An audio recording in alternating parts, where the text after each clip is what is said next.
मेरे पिछले कार्यकाल में यदि मुझसे कोई गलती हुई हो तो मैं आपसे हाथ जोड़कर माफी मांगता हूं। मेरे कर्मों की सजा जो है वो मेरी पार्टी को मत दीजिएगा। यह कहना है नारायण सिंह पंवार का। ब्यावरा के भाजपा प्रत्याशी नारायण सिंह पंवार भावुक हो गए। मंच से ही कार्यकर्ताओं से हाथ जोड़कर माफी मांगने लगे। मामला क्या है ये जानने से पहले, समझाने से पहले आपको उनकी एक वीडियो क्लिप दिखाता हूं। नामांकन के दौरान की ये वीडियो क्लिप है और उस वीडियो क्लिप में नारायण सिंह पंवार हाथ जोड़ते हुए नजर आ रहे हैं, कार्यकर्ताओं से माफी मांगते हुए नजर आ रहे हैं। उनके आंखों में भावुकता दिख रही है। अब इस भावुकता के असल मायने क्या है ये भी हम आगे बातचीत करेंगे, लेकिन सबसे पहले इस वीडियो को आप देखिएगा। मेरे बारे में कोई शंका कुशंका हो तो शपथ पूर्वक कहता हूं, किसी को भी जिस दिन लगेगा मैंने पार्टी लाइन छोड़ी है, आप मेरे सांसद जी बैठे, आदरणीय हमारी नेत्री बैठी है, आप कह रहे पद छोड़ दे, एक सेकंड लेकर छोड़ दूंगा। कोई पद का मोह नहीं, पार्टी का निर्देश देंगे शुरू कार्य। और पीछे मेरे 5 साल तो मेरे नहीं थे, उसके पहले का 13 से 18 का मेरा कार्यकाल था, इसमें मैं विधायक रहा। उस कार्यकाल में मेरे से कोई कमी हुई हो, कोई गलती हुई हो, कोई भूल हुई हो, मेरे कर्म से वाणी से किसी कार्यकर्ता को ठोस पहुंची हो तो दोनों हाथ जोड़ के क्षमा चाहता हूं आपसे। और जो आप कहेंगे तो प्रायश्चित करने को तैयार हूं, पर मेरी भूल की सजा मेरी पार्टी को मत देना। नौजवानों, पार्टी को जिंदा रखें। आपके पार्टी अमर है, प्रत्याशी तो आएंगे जाएंगे, इसलिए किसी भी छोटी भूल के कारण भारतीय जनता पार्टी का कमल न मुरझा जाए, हमारा यही प्रार्थना है मेरी। हमारे जीवन काल तक जब तक हम जिएंगे और आगे की पीढ़ी के लिए भी इस कमल को हम खिलता हुआ छोड़ जाएंगे। तो ये वीडियो आपने देखा किस तरह से भाजपा प्रत्याशी नारायण सिंह पंवार भावुकता में डूबे हुए नजर आए और बोलते हुए नजर आए कि मेरे कर्मों की सजा मेरी पार्टी को मत दीजिएगा, जो भी सजा देनी है मुझे दे दीजिएगा। जिस दिन आप इस्तीफा मांगेंगे उसी दिन इस्तीफा में दे दूंगा, 1 मिनट भी नहीं सोचूंगा।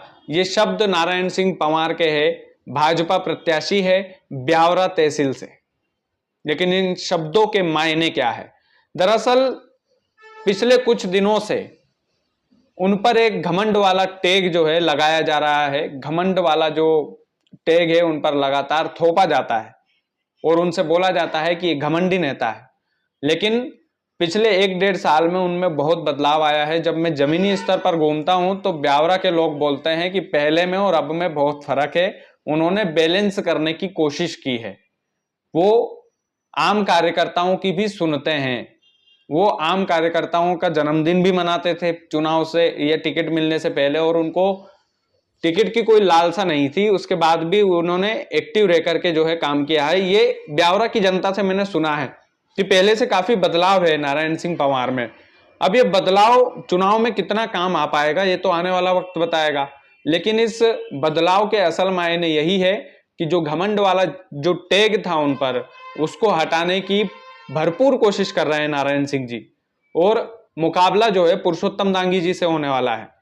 तो मुकाबला भी छोटा मोटा मुकाबला नहीं होगा ब्यावरा का, कांटे की टक्कर वाला मुकाबला होगा। क्योंकि पुरुषोत्तम दांगी जी गांव गांव में व्यवहार बनाकर बैठे हैं, इसमें कोई हमें संदेह नहीं होना चाहिए। और नारायण सिंह पंवार जी जो है पुराने खिलाड़ी है राजनीति के, तो कब तख्ती पलट दें इसमें किसी का भी जो है माइंड नहीं जा सकता, किसी की भी सोच वहां तक नहीं जा सकती। तो ये दोनों का घमासान जो है वो वाकई में देखने लायक रहेगा।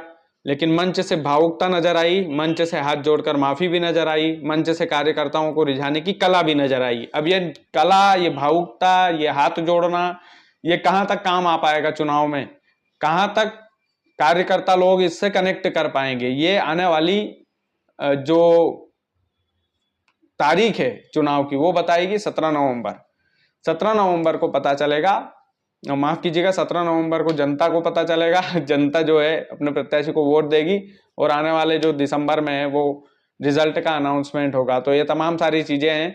अभी कड़ा मुकाबला है, इसमें कोई हमें संदेह की स्थिति नहीं होना चाहिए। हमारे दिलो दिमाग जो है अभी मेरा तो ये है मानना कि ये जो ब्यावरा तहसील है बड़ी हॉट है और इसमें भी मुकाबला जो है टक्कर का होगा और देखने लायक मुकाबला रहेगा। देखने लायक ये मंच जो है पूरी तरह से अब सज चुका है।